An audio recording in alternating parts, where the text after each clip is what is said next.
Here's another look at this morning's top stories. Stock markets throughout Asia plummeted this morning. The sell-off follows yesterday's 400-point loss on Wall Street. And bailout change. The Treasury Secretary says the government's $700 billion economic rescue plan won't buy bad loans from banks. Instead, the money will be used to buy shares of the banks themselves. The heir to the British throne reaches a milestone tomorrow. Celebrations marking Prince Charles' 60th birthday have already begun. And Charlie D'Agata joins us now from London. Good morning, Charlie. Good morning to you, Michelle. Well, what do you give a guy who's got everything? A king's crown might be nice, but that's not going to happen. As a matter of fact, a comedian last night teased the prince about living in his mother's shadow, saying the only thing that's not on the money in Britain is you.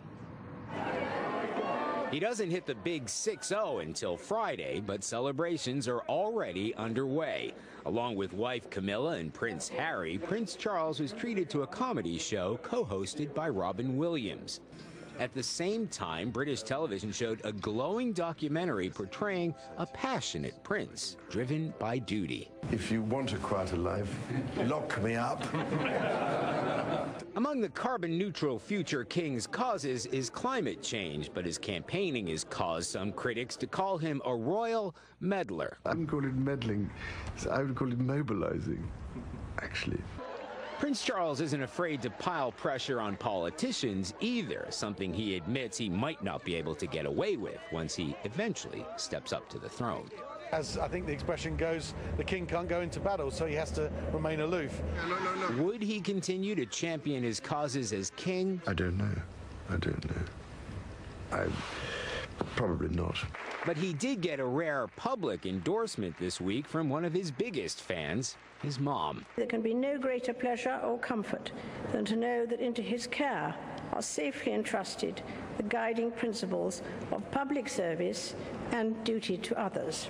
But if the 82-year-old queen lives to be over 100 like her mother, Prince Charles won't be celebrating a birthday fit for a king for decades. Now, the Queen is hosting a formal birthday lunch this afternoon at Buckingham Palace. The Big Bash is at Charles's place out in the country this weekend, including a performance from his pal, Rod Stewart. Michelle? Charlie, Prince Charles' approval rating, or what people think of him, it's kind of been going up and down over the years. What do they think of him now? It's riding high. A lot of it has to do with the charity work that he's doing. Interestingly, Camilla's popularity has nosedived in the past year. Nobody can understand why, but it's still the case that people would like to see the crown pass over Prince Charles and go right to Prince William, to King William. Michelle? Interesting. All right. Charlie D'Agata in London. Thank you. Thank you. And there's no use crying over spilled beer. A German woman was trying for the spot in the Guinness Book of World Records, lugging 19 full Bavarian beer steins. This initial attempt, well, it was a sudsy, spilly mess, but she did finally achieve the feat later. That is a strong woman. All right, well, this morning on the Early Show, the latest on the markets and the financial rescue plan. I'm Michelle Gielan, and this is the CBS Morning News.